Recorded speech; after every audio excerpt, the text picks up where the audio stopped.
Hello friends. इस video में हम बहुत ही इंटरेस्टिंग टॉपिक डिस्कस करने वाले हैं।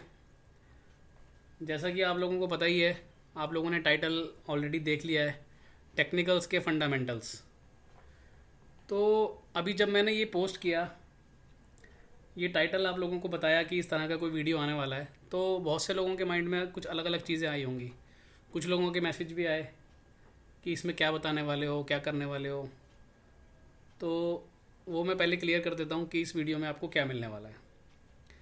और ये एक सीरीज़ है टेक्निकल के फंडामेंटल्स। ये वीडियो जस्ट इसका एक पार्ट होगा। अभी इसका सिर्फ एक फर्स्ट पार्ट होगा, उसमें हम सिर्फ एक टॉपिक डिस्कस करेंगे। ऐसे ही मल्टीपल टॉपिक्स पे हम आएंगे। और टेक्निकल के फंडामेंटल नाम से ऐसा लग रहा होगा कि जो टेक्निकल्स इंडिकेटर्स होते हैं, क्योंकि मेरे पास एक मैसेज आया था, उन्होंने यही बात बोली थी जो मैं अभी आपको बोल रहा हूँ। तो बहुत से लोगों के माइंड में हो सकता है कि ऐसा कुछ हो कि जो हमारे टेक्निकल इंडिकेटर्स होते हैं, जैसे RSI होता है, MACD होता है, बोलिंजर बैंड होता है, और भी बहुत तरह के इंडिकेटर होते हैं, EMAs होती हैं। तो क्या मैं इनके फंडामेंटल्स के बारे में बताने वाला हूँ कि मतलब ये इंडिकेटर कैसे बनते हैं, इनका लॉजिक क्या है, क्या वो बताने वाला हूँ? तो अगर आप ऐसा सोच रहे हो तो बिल्कुल भी नहीं, वो मैं नहीं बताने वाला हूँ। ठीक है। मैं यहाँ पर जो डिस्कस करने वाला हूँ उससे ये तो पक्का है कि आप लोगों का ये वीडियो देखने के बाद जब भी आप जाकर के चार्ट खोलोगे तो आपका उस चार्ट को देखने का नज़रिया बदल जाएगा, और हो सकता है कि थोड़ा डर भी निकल जाए। ठीक है। तो हम यहाँ पर सबसे पहला टॉपिक जो डिस्कस करेंगे वो डिस्कस करेंगे रिवर्सल। ये बहुत लोगों का फेवरेट टॉपिक होता है, क्योंकि बहुत लोग ये जानना चाहते हैं कि यार जब स्टॉक एक डाउन ट्रेंड में होता है, उसके बाद वो जब रिवर्स हो रहा होता है, यानी कि रिवर्स मैं उसको बोल रहा हूँ कि जब वो अपने उस पूरे डाउन ट्रेंड को ख़त्म कर रहा है, चाहे वो डाउन ट्रेंड पिछले 1 साल का है, 2 साल का है, 4 साल का है, 10 साल का है, जब वो उसको ख़त्म कर रहा होता है, तो हम कैसे ये जान पाएँ कि हाँ यार ये रिवर्सल हो गया है, या ये सिर्फ एक बाउंस आया अभी फिर गिर जाएगा। तो उसको हम देखेंगे और बहुत अच्छे एग्जाम्पल से देखेंगे। एंड इसमें जो टेक्निकलिटीज़ होती हैं, जैसे EMAs मैं यूज़ करता हूँ, आप सब लोगों को पता है। तो उस EMAs को देखने का नज़रिया थोड़ा सा चेंज करेंगे यहाँ पर। उस EMAs के पीछे, उस लॉजिक के पीछे क्या फंडेज होते हैं। फंडामेंटल वर्ड जब मैंने यूज़ किया तो मैं उन फंडास की बात कर रहा हूँ, जो फंडे अपने को लगाने होते हैं, जो फंडा अपने माइंड में होना चाहिए कि हाँ यार अच्छा ये हो रहा है तो इसके पीछे ये लॉजिक है। मतलब अगर आपको कोई चीज़ होने का लॉजिक पता होगा कि ये चीज़ क्यों हो रही है, तो फिर उस पर कन्विक्शन आएगा। फॉर एग्ज़ाम्पल, आप सब लोगों ने, जो लोग बहुत ही ज़्यादा अभी फ्रेशर हैं, जिनको अभी कुछ महीने हुए हैं, उनको अगर छोड़ दें तो मेरे ख्याल मोस्टली सभी लोगों को क्रॉस ओवर पता होंगे। और आपने बहुत जगह सुने भी होंगे, गोल्डन क्रॉस ओवर होता है, डेथ क्रॉस ओवर होता है, 50-200 को काटता है, 20-50 को काटता है, ये सबने सुना होगा। लेकिन उस क्रॉस ओवर का मतलब क्या होता है, वो क्रॉस ओवर क्यों हो रहा है, अगर वो अपने को मालूम पड़ जाए, या वो चीज़ अपने को समझ में आ जाए, या वो चीज़ अपने माइंड में बैठ जाए, तो हम उस क्रॉस ओवर के ऊपर विश्वास करके अपने आने वाले ट्रेड को या अपनी इन्वेस्टमेंट को हम बना सकते हैं। ठीक है। तो ऐसा ही कुछ हम यहाँ पर डिस्कस करेंगे। बहुत सारे एग्जांपल दिखाऊंगा, और ये दिखाऊंगा कि उस क्रॉस ओवर का मतलब क्या होता है। ठीक है। एंड रिवर्सल, जैसे मैंने बोला, इस वीडियो में हम रिवर्सल की बात करेंगे। आने वाली वीडियोस में और बहुत सी बातें करेंगे, वॉल्यूम्स की बातें करेंगे, ब्रेकआउट्स की बातें करेंगे, फेल ब्रेकआउट को कैसे पहचानते हैं वो बात करेंगे, जेन्युइन ब्रेकआउट और फेल ब्रेकआउट में सबसे बड़ा डिफरेंस क्या होता है वो बताएंगे। वो आपके सामने होता है, आपकी आंखों के सामने होता है, बट आप उसको देख नहीं पाते क्योंकि किसी ने इस तरीके से बताया नहीं है। तो वो सब चीज़ें आगे आने वाली वीडियो में डिस्कस करेंगे। आज हम बात करने वाले हैं रिवर्सल की। तो अब चलते हैं सीधा चार्ट के ऊपर। एंड अभी जो भी स्टॉक्स हम यहाँ पे डिस्कस करेंगे, उसके लिए एक डिस्क्लेमर ये है कि मैं सेबी रजिस्टर्ड एडवाइज़र नहीं हूँ। डिस्क्लेमर आपकी स्क्रीन पे है, पढ़ भी सकते हो। मैं यहाँ पर आपको कोई भी रिकमेंडेशन नहीं दूंगा किसी भी स्टॉक में। जो भी चार्ट अभी हम यहाँ डिस्कस करेंगे वो सिर्फ एजुकेशन पर्पज़ के लिए रहेंगे। अगर इन चार्ट को देख करके, इस वीडियो को देख करके आप कोई भी डिसीज़न लेते हो किसी भी स्टॉक में काम करने का इनमें से, तो उसमें जो भी आपका प्रॉफिट या लॉस रहेगा उसके ज़िम्मेदार आप खुद रहोगे। आपके किसी भी तरह के प्रॉफिट या लॉस के लिए मैं ज़िम्मेदार नहीं हूँ। ये चीज़ समझ करके आप इस वीडियो में आगे बढ़िए। ठीक है। तो चलते हैं सीधा चार्ट के ऊपर। सबसे पहला जो चार्ट हमने यहाँ पर सिलेक्ट किया हुआ है वो है इंडिया मार्ट। अब इंडिया मार्ट का अगर आप चार्ट देखोगे तो इसमें क्लियर आपको दिख रहा है रिवर्सल।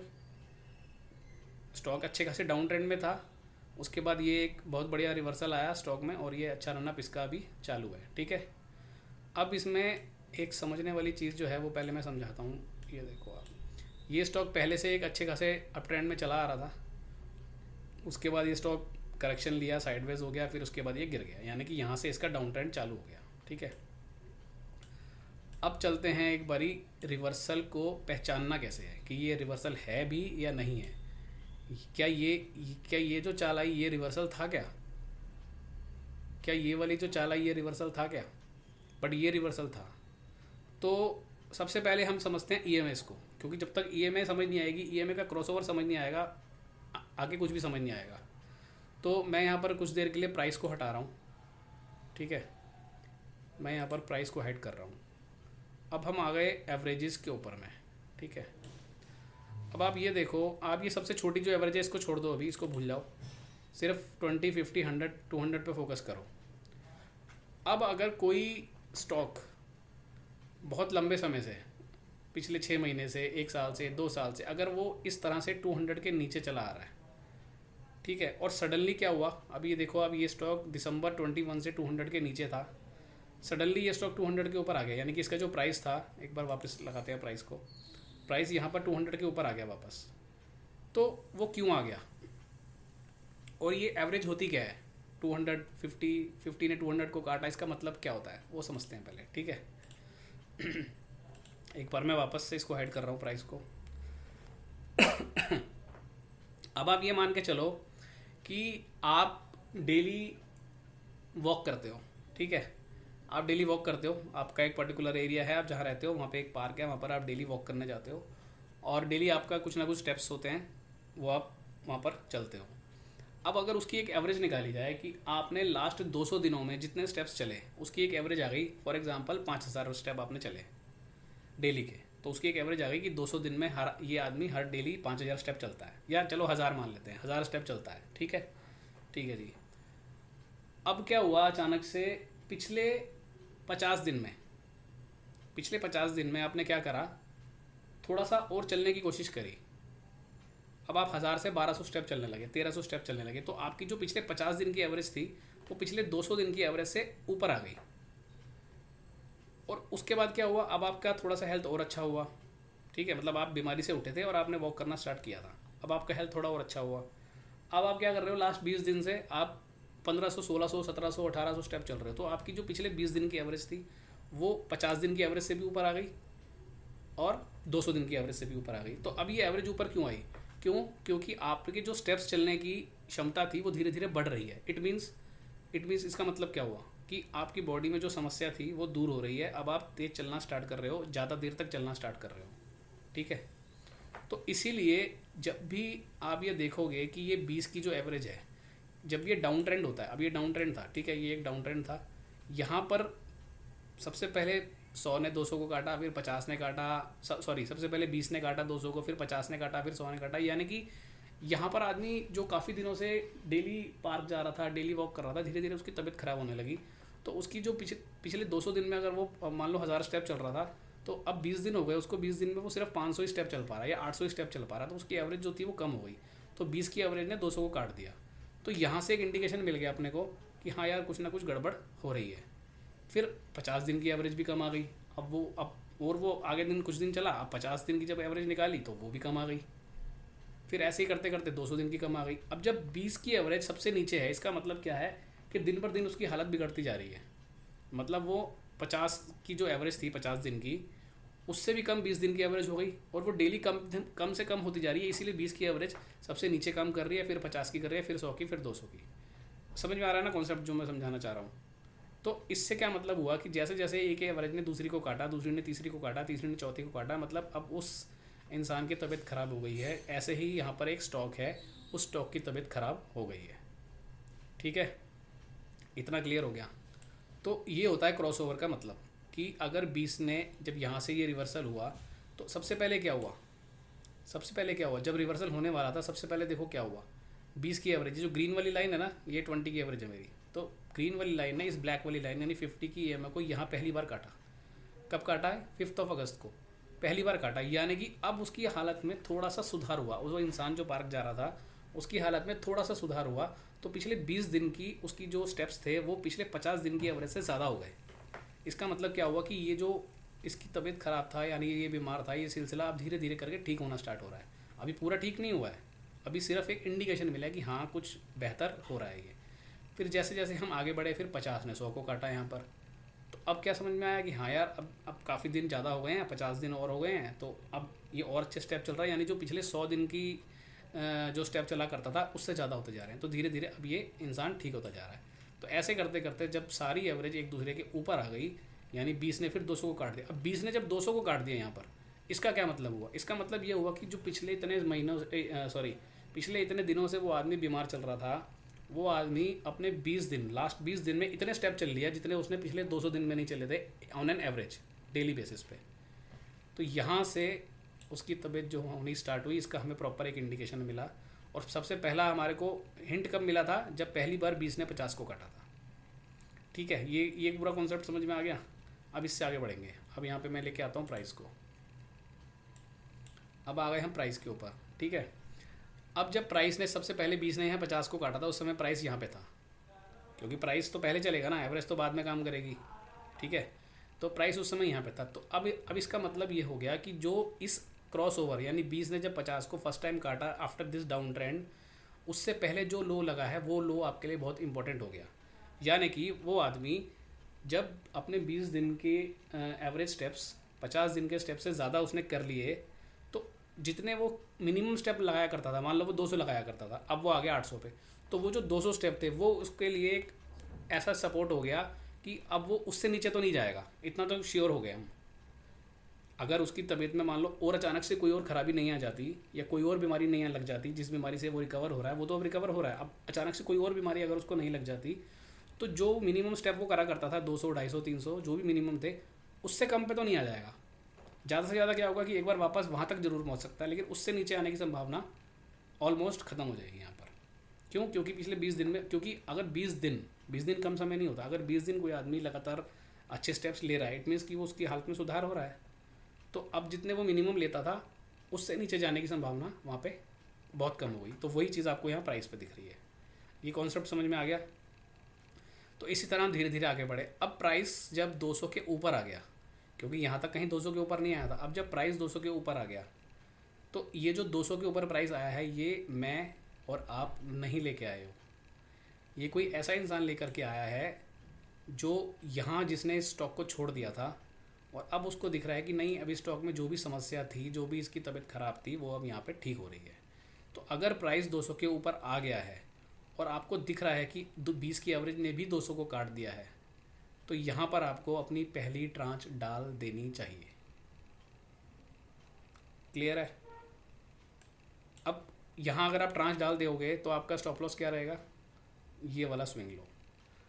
अब आप बोलोगे कि यार यहाँ पे स्टॉक का प्राइस है 2300, आप स्टॉप लॉस बता रहे हो 2300, यहाँ पे आप स्टॉप लॉस बता रहे हो 2000। तो भाई साहब ये डेली चार्ट है, ये डेली चार्ट है। डेली चार्ट पे अगर आपको रिटर्न 50%, 60%, 100% चाहिए, तो आपको 10 से 15% का SL देना पड़ेगा।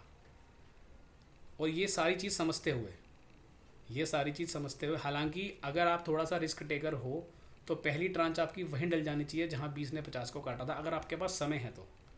क्योंकि दो तरह की स्ट्रैटेजीज़ होती हैं। एक होते हैं कि जैसे मैं बहुत पहले, अगर आप मेरी वीडियोस देखते थे 2-3 साल पहले, तो मैं एक बात करा करता था कि या तो समय बचा लो या पैसे बचा लो। तो अगर आप यहाँ लोगे तो आपको वो 2300 रुपये का मिलेगा, अगर आप यहाँ ले लोगे पहले क्रॉस ओवर पर तो वो आपको 2100 रुपये का मिलेगा, लेकिन यहाँ इतना टाइम आपका ख़राब हो जाएगा। तो वो आपके ऊपर है, आपको टाइम की ज़्यादा इंपॉर्टेंस है या समय की ज़्यादा पैसे की ज़्यादा इंपॉर्टेंस है। ठीक है, तो मैं प्रेफर करता हूँ 200 के ऊपर लेना, क्योंकि मेरे को इतना टाइम यहाँ पे ख़राब नहीं करना है। लेकिन मुझे ये समझ में आ गया कि ये स्टॉक जो गिरता चला आ रहा था, कहीं ना कहीं अब ये बॉटम लगाने की तैयारी कर रहा है या फिर एक बॉटम फॉर्मेशन ये बना रहा है। इतना मुझे क्लियर हो गया। तो ये स्टॉक मेरी वॉच लिस्ट में ज़रूर आ जाना चाहिए। ठीक है, तो इस तरह से हम अपनी एक वॉच लिस्ट बना सकते हैं जिसमें ये जो गिरते हुए स्टॉक्स हैं, जब भी इस तरह के आपको क्रॉस ओवर्स होते दिखें तो उनको अपनी वॉच लिस्ट में हम डाल सकते हैं। उसके बाद जब स्टॉक 200 के ऊपर आ जाता है तो उसके बाद उसको हम राइड करना स्टार्ट करते हैं। अब जब हम इसको राइड कर रहे हैं, ठीक है, अब जब हम इसको राइड कर रहे हैं तो राइड करते हुए अब हमारे को डर लगेगा कि यार ये देखो, अब जैसे यहाँ पर दिखाता हूँ मैं आपको, अब यहाँ पे ये स्टॉक 200 के ऊपर गया, ठीक है, यहाँ अचानक से कितनी बड़ी रेड कैंडल बना दी इसने, नीचे आ गया फिर गिर गया। तो यहाँ पे डरना नहीं है। क्यों नहीं डरना है यहाँ पर? क्योंकि ये जो एवरेजेस आपको बता रही है ना, ये उस आदमी की स्ट्रेंथ बता रही है। कौन से आदमी की? जो पार्क में सैर करने जाया करता था। ये उसकी स्ट्रेंथ बता रही है कि हाँ यार, अब उसके स्टेप्स काउंट बढ़ गए हैं, तो अब उसकी तबीयत ठीक है। ये जो प्राइस आया है नीचे, जब तक ये सारी एवरेज के नीचे नहीं जाएगा, 200 के नीचे नहीं जाएगा, 100 के नीचे नहीं जाएगा, मैंने बोला ना कि जो उसकी 200 दिन के मिनिमम स्टेप्स हुआ करते थे, जो एवरेज हुआ करती थी, ज़्यादा से ज़्यादा वहाँ तक चला जाएगा, उससे नीचे नहीं आने की उम्मीद है ना। क्योंकि वो पिछले 20 दिन में तेज चलने लगा ना, तो इसका मतलब सुधार तो हो ही रहा है। तो इस तरह के जो मूव आएंगे रिवर्सल के टाइम पे, उनसे डरने का नहीं। क्यों नहीं डरने का? क्योंकि भाई अभी 200 की एवरेज के नीचे मैं गया नहीं हूँ, 100 की एवरेज के नीचे मैं गया नहीं हूँ, 200 के ऊपर मैं लाया नहीं था। जो लाया था सबसे पहले तो वो निकलेगा ना, मुझे क्या जल्दी है निकलने की? जो जिसके पास इतनी पोटेंशियल है, जो इस प्राइस को 200 के ऊपर लेके आया है 1-1.5 साल के बाद में, तो पहले तो वो निकालेगा ना। जब वो निकालेगा तो हम भी निकाल देंगे, समझ रहे हो? तो इस तरह के मूव से डरना नहीं। और जब स्टॉक आपकी साइड में चल पड़ा, अब इसको बेचने की जल्दी नहीं करनी है। कारण क्या है कि 1-1.5 साल 2 साल के रिवर्सल के बाद जब वो स्टॉक ऊपर आया ना, जो ये 200 के ऊपर जो इंसान इसको लेकर के आया है, चाहे वो म्यूचुअल फंड कह लो, HNI कह लो, FII कह लो, कुछ भी कह लो, मैं उसको एक इंसान बोलता हूँ। जो इंसान इसके ऊपर लेकर के आया है उसको, वो इतनी जल्दी प्रॉफिट बुक नहीं करेगा यहाँ पर, ठीक है। तो ये हुआ और उसके बाद में मूव आया। अब इस मूव को कैसे ट्रेल करना है, ये हम सेकंड पार्ट में बात करेंगे। अभी सिर्फ हमने रिवर्सल को पहचानना कैसे है वो बात करी इस वीडियो में। इसका जो सेकंड पार्ट आएगा उसमें हम बात करेंगे कि ये जब प्राइस आपके तरफ चल पड़ा तो आपने को अलर्ट कहाँ हो जाना है। जैसे हम यहाँ पर अलर्ट हो गए थे ना, अलर्ट कहाँ हो जाना है यहाँ पर कि नहीं यार, अब ये मेरी साइड चल तो पड़ा है, लेकिन अब मुझे लग रहा है कि गड़बड़ हो रही है कुछ, एक बार को मैं निकल जाऊँ। जैसे यहाँ पे ये प्राइस नीचे आया, ठीक है, यहाँ पर ये प्राइस नीचे आया, तो यहाँ पर मुझे निकल जाना चाहिए था क्या? अगर अब कई लोगों के मन में क्वेश्चन पता है क्या आएगा कि नीचे के आप 20 और 50 का क्रॉसओवर बता रहे हो ना, तो यहाँ पर भी जब तक 20-50 को नहीं काटेगी तब तक नहीं बेचना होगा, ऐसे कुछ होगा अगले पार्ट में। ऐसा नहीं है, क्योंकि अगर मान लो यहाँ पर देखो आप 20 की जो एवरेज है वो 50 के ऊपर है, अगर ये इसको काटेगी मैं तब तक का वेट करूँगा तो मेरा प्राइस तो यहाँ आ चुका है भाई साहब। और प्राइस तब तक, अगर 20 ने अभी तो 50 को काटा नहीं है, जब काट देगी तो प्राइस तो यहाँ आ जाएगा, तो मुझे मिलेगा क्या? मैं तो यहाँ पे घुसा हूँ, यहीं पे निकलूँगा वापस आके, इतना मूव तो मैंने मिस कर दिया। तो उसका एक और तरीका है, वो हम सेकंड पार्ट में डिस्कस करेंगे। वहाँ पर ये क्रॉसओवर की वेट अपने को नहीं करनी है। यहाँ पे हमने क्रॉसओवर की वेट करी, लेकिन वहाँ पे नहीं करनी है अपने को, ठीक है। तो वो हम बाद में करेंगे। अब मैं इसी के ऊपर आपको बहुत सारे एग्जांपल दिखा रहा हूँ, तो स्टार्ट करते हैं। सबसे पहले मैंने आपको दिखाया इंडिया मार्ट। अब आप देखो ये OFSS, सेम स्टोरी है, नीचे आया, यहाँ पर 20 ने 50 को जब ब्रेक किया, एक बार मैं यहाँ से प्राइस हटाता हूँ ताकि आपको क्लियरली दिखे चार्ट। ये देखो, ये ग्रीन वाला जो लाइन आ रहा है ये आ रहा है 20 का। 20 ने 50 को पहली बार यहाँ पे काटा 4 अगस्त को, ठीक है। 4 अगस्त पे मैं एक बारी प्राइस लेके आता हूँ, तो यहाँ पे काटा इसने 4 अगस्त को, ये इस वाली रेंज में। तो अब यहाँ पे जब इसने क्रॉस ओवर कर दिया तो मुझे ये समझ में आया कि हाँ, अब ये जो स्टॉक यहाँ से जो गिरता चला आ रहा था इस पॉइंट से, इसमें कहीं ना कहीं एक रिवर्सल के चांस है, या फिर इसका जो नीचे का काम है वो डन हो गया। तो अब मेरे लिए क्या हुआ, मेरे लिए ये वाला जो लो था इसके पहले वाला, ये एक इम्पोर्टेंस निभाएगा और ये एक इम्पोर्टेंट लो बन गया। अब मैं अगर यहाँ आपको लाइन लगा के दिखाता हूँ इस लो के ऊपर, ये वाला लो मेरे लिए इम्पोर्टेंट हो गया अब, ठीक है।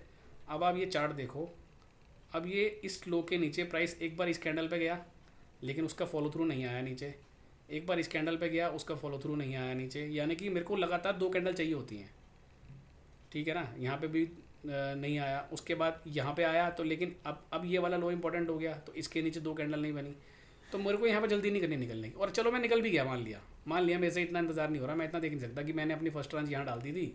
अब यार क्या हुआ, जैसे कायदे से मैंने बोला कि 200 के ऊपर ही लेना है अपने को, यहाँ सिर्फ अलर्ट होना है, यहाँ पर ये स्टॉक अपनी वॉच लिस्ट में आना चाहिए, लेकिन आपने जल्दी करी, आपने ले लिया यहाँ पर और ये स्टॉप लॉस लगा दिया और आप यहाँ निकल भी गए। लेकिन जब प्राइस ने ये वाली कैंडल बना दी ना, जब वापस ऊपर आ गया, तो उससे क्वेश्चन ये पूछना है कि भाई इतना ही ख़राब था, ये जो तेरी तबीयत यहाँ ठीक हो रही थी, ये फिर तूने ख़राब कर दी यहाँ पर, तो इतना ही ख़राब था तो वापस ऊपर क्यों आ गया इसके? तो अब जब ये वापस ऊपर आ गया ना, इस लो को काटने के बाद, नीचे जाने के बाद जब वापस ऊपर आ गया, तो तुरंत ले लो स्टॉक को। उसके बाद देखो ये रुका नहीं है, ये वाला लो कटने के बाद जब वापस अंदर आया, तो वापस अंदर क्यों आया, ये उससे क्वेश्चन पूछना है और यहाँ पर तुरंत अपन बाय कर सकते हैं। और उसके बाद जैसे जैसे ये 20 ने फिर 50 को काटा, 50 ने 100 को काटा, उसके बाद आप देखो स्टॉक चले जा रहा है। ऐसे ही एक स्टॉक है ये अपार, इसमें भी आप देखो ये एक डाउन ट्रेंड था, डाउन ट्रेंड के बाद में ये यहाँ पर 20 ने जैसे 50 को ऊपर की तरफ काटा यहाँ पे, तो यहाँ अपने को अलर्ट हो जाना चाहिए था। ये नीचे लो लगा हुआ है, ये लो कटा नहीं है, उसके बाद ये रहा आपका रिवर्सल और स्टॉक बढ़िया से तब से चले जा रहा है। ठीक है, उसके बाद नेक्स्ट चलते हैं तानला। ये अभी रिसेंट का है, ये देखो आप, ये यहाँ से 200 के नीचे आया, 20 ने अभी तक 50 को ब्रेक नहीं किया है, 20 50 के ऊपर नहीं गई है, यहाँ भी नहीं गई है, यहाँ भी नहीं गई है, यहाँ गई है। प्राइस हटाता हूँ एक बारी तो आपको क्लियर दिखेगा। ये देखो, ये ग्रीन वाली लाइन है, इसने एक बार भी 50 के ऊपर नहीं गई है, एक बार भी 50 के ऊपर नहीं गई है। यहाँ पहली बार ये 50 के ऊपर गई है 27 अप्रैल को, तो 27 अप्रैल को यहाँ पर। तो अब ये स्विंग लो मेरे लिए इंपॉर्टेंट हो गया, और ये आपने देखा ये कटा नहीं है, और ये रहा आपका रिवर्सल। फिर जैसे जैसे 20 ने पहले 50 को काटा, फिर 20 ने 100 को काटा, यानी 100 दिन की एवरेज के ऊपर ज़्यादा स्टेप्स लेने लगा वो इंसान। फिर 50 ने भी 100 को काट दिया, यानी कि धीरे धीरे उसकी सेहत में अब बढ़ोतरी हो रही है, और वो आपने देख लिया। ठीक है, अब उसके बाद में यहाँ निकलना कब है वो हम, जैसे मैंने बोला, नेक्स्ट पार्ट में बात करेंगे उसकी। ये एक और रिसेंट एग्जांपल है आइडिया। इसमें आप देखो ये भी एक अच्छा खासा डाउन ट्रेंड चला रहा था। यहाँ पर जाकर के ये एक नीचे लो लगा, 20 ने 50 को यहाँ काटा, ये लो इंपॉर्टेंट हो गया। उसके बाद से जैसे जैसे ये एवरेज का क्रॉस ओवर, अब ये क्रॉस ओवर से ना आप समझ पाओगे। पहले क्या होता था कि शायद हो सकता है इतना इंपॉर्टेंस ना देते हो या लेने में डर लगता हो। अब जैसे यहाँ पर ये जो पर्टिकुलर स्टॉक है, ये मैं डिस्क्लेमर के साथ बोल रहा हूँ, ये मेरी होल्डिंग में अभी भी है, एंड हो सकता है मैं इसको कल सेल कर दूँ। तो मेरे को, क्योंकि मैं इस स्टॉक में एक बहुत अच्छे खासे प्रॉफिट में बैठा हूँ, तो मैं इसको हो सकता है कल सेल कर दूँ, हो सकता है कल सेल ना करूँ। तो आप इसको रिकमेंडेशन बिल्कुल नहीं मानेंगे, सिर्फ मैं बता रहा हूँ। ये स्टॉक मैंने यहाँ पर बाई किया था इस कैंडल पे, और उसके बाद ये प्राइस नीचे आया, लेकिन अपने को डर नहीं लगा ना। क्यों नहीं लगा, जैसे मैंने बताया कि इसकी तबीयत ठीक होती दिख रही थी ना यहाँ पर, और उसके बाद ये मूवमेंट आ गई। तो लगभग 40% के आसपास इस स्टॉक में प्रॉफिट में बैठा हूँ मैं। ठीक है, तो अब इसको मैं कभी भी स्क्वायर ऑफ कर सकता हूँ, तो ये कोई रिकमेंडेशन नहीं है, ये आप ध्यान रखेंगे। और वैसे भी ये छोटा स्टॉक है, पेनी स्टॉक है, तो ज़्यादा टाइम इसको होल्ड करने का कोई मतलब नहीं है। नेक्स्ट आते हैं वाबाग। ये है वाबाग का वीकली चार्ट। अब ये चीज़ जो हम डेली पे देख रहे थे, ये हम वीकली पे देखेंगे। ये स्टॉक गिरता चला आ रहा है, ये 20 ने 50 को यहाँ पर काटा, ये लो दोबारा कटा नहीं, और ये प्राइस ऊपर आया, यहाँ पर आया, यहाँ से वापस। अब देखो यहाँ पर प्राइस वापस नीचे आ गया, 200 के भी 100 के भी। तो क्या मैं यहाँ निकल जाऊँ, क्या मुझे यहाँ निकलना चाहिए? अब ये चीज़ का भी आंसर आपको मिलेगा आने वाली वीडियोस में, क्योंकि कई जगह आपको ये भी मिलेगा ट्रैप कि यार ये सारी एवरेजेस के नीचे प्राइस आ गया, अब यहाँ निकलना चाहिए नहीं निकलना चाहिए। और मैं बोलता हूँ आप निकल गए एक बार को, आपने यहाँ लिया था, मान लो फॉर एग्जांपल 320 के आसपास लिया था, और आप 250 पे निकल गए, क्योंकि अब डिफरेंस ज़्यादा आ रहा है, क्योंकि ये वीकली चार्ट है। ये डेली चार्ट का सिनेरियो अगर होता तो इतना डिफरेंस नहीं आता, मतलब परसेंटेज वाइज। तो ये वीकली चार्ट है इसलिए। तो अगर ये वापस 200 के ऊपर आ रहा है तो मुझे वापस एंट्री कर लेनी है। ठीक है, और दूसरी बात क्या ध्यान में रखनी होती है कि जब ये प्राइस गिर रहा है तो आप नीचे वॉल्यूम देखो ना, वॉल्यूम तो है ही नहीं इसमें, तो इसका मतलब ये हमारे को बेवकूफ़ बनाया जा रहा है। नेक्स्ट चलते हैं ग्लेनमार्क। ग्लेनमार्क में भी देखो, ये भी स्टॉक में काफ़ी एक अच्छा डाउन ट्रेंड था। यहाँ से यहाँ से यहाँ से यहाँ से यहाँ 50 को काटा, ये लो इंपॉर्टेंट हो गया, और वो लो दोबारा कटा नहीं है, और स्टॉक चले जा रहा है। BSC रिसेंट एग्जांपल है, BSC में भी डाउन ट्रेंड था। यहाँ 20 ने 50 को काटा, ये लो इंपॉर्टेंट हो गया, उसके बाद आप देख रहे हो ये एक स्टॉक है आपका स्ट्राइड फार्मा, इसमें भी आप देख रहे हो। अब देखो यहाँ पर ये प्राइस 200 के ऊपर आया, लेकिन ये फेल हो गया, नीचे आ गया ना सारी एवरेज के। तो अब यहाँ पर हमारे को ये लो इम्पोर्टेंट था। ठीक है, अब ये वाला जो पॉइंट होता है ना, जहाँ पर अपने को इस तरह के ट्रैप मिलते हैं कि यार ये 200 के ऊपर तो आ गया, लेकिन वापस नीचे क्यों जा रहा है, तो वापस नीचे जा रहा है। तो इस तरह के ट्रैप से हम बच सकते हैं। वो टेक्निक हम शेयर करते हैं अपने इंडिपेंडेंट ट्रेडर कोर्स में, इस तरह के ट्रैप से बचने की, क्योंकि 200 के ऊपर प्राइस कई बार आएगा। कौन सा वाला जेन्युइन आएगा वो चीज़ हम वहाँ पे शेयर करते हैं। फ़िलहाल के लिए मैं आपको बता रहा हूँ कि अगर ये एवरेजेस के नीचे वापस आ गया तो या तो आप एक बार को निकल जाओ, या फिर इस लो का आप वेट करोगे। ठीक है, इस लो का वेट करोगे, और ये लो अगर ब्रेक हो गया तो आपको निकल जाना है। और लेकिन लेकिन जैसे अभी पहले एक एग्जांपल में देखा था हमने, अगर ये लो ब्रेक हो गया तो भाई तबीयत खराब हो गई ना तेरी वापस, तो जा नीचे, फिर वापस ऊपर क्यों आ गया? तो जैसे ही ऊपर आ गया यहाँ फिर बाय कर लो, उसके बाद देखो प्राइस रुका नहीं है, सीधा ऊपर गया है। फिर इसने यहाँ पर कोई कंसोलिडेशन नहीं किया, कुछ नहीं किया, क्योंकि यहाँ पर ये बहुत सारे लोगों को ट्रैप करके आया था, अब उनको मौका नहीं देगा वापस घुसने का। समझे आप? तो इस तरह के जो इंपॉर्टेंट लोज होते हैं जब वो ब्रेक हो जाते हैं और उसके बाद वापस प्राइस उसके अंदर आ जाता है, तो इट मीन्स कि वो जो नीचे गया था काटने, वो सिर्फ लोगों को बेवकूफ़ बनाने गया था, उनके एसएल कटवाने गया था। अब आपको वेट नहीं करना है, आप तुरंत इसको बाय करना है, और फिर आपको इसने मौका ही नहीं दिया बाय करने का। ठीक है, तो ये कुछ एग्जांपल्स थे और ये पूरी क्रॉसओवर की एक स्टोरी थी। अब ये स्टोरी आपके दिमाग में रहेगी जब भी आप चार्ट देखोगे। अभी ये जस्ट एक शुरुआत है इस सीरीज़ की, आने वाले टाइम में बहुत बहुत सारी वीडियोस आएंगी इसके ऊपर में। अभी तो हमने रिवर्सल को पहचानने के लिए कोशिश करी है, अब हम इसको जो है ट्रेल कैसे करना है और कहाँ पर जा कर के हमें अलर्ट हो जाना है कि हाँ ये जो रिवर्सल हुआ था ये कहीं ना कहीं पॉज ले रहा है, उसकी भी बात करेंगे। ठीक है, और बाकी आने वाले वीडियोस में और भी बहुत सारे टॉपिक डिस्कस करेंगे।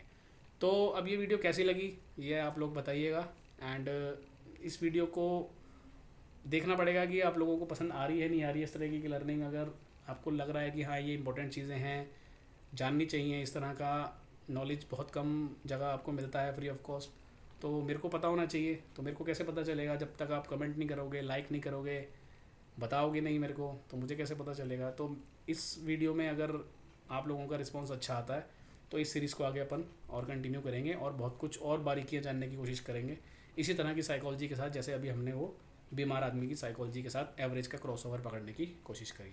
ठीक है जी, चलिए, ओके, थैंक यू। मिलेंगे नेक्स्ट वीडियो में, फिर वहाँ पर और आगे की और अच्छी अच्छी कुछ और बातें करेंगे। ओके।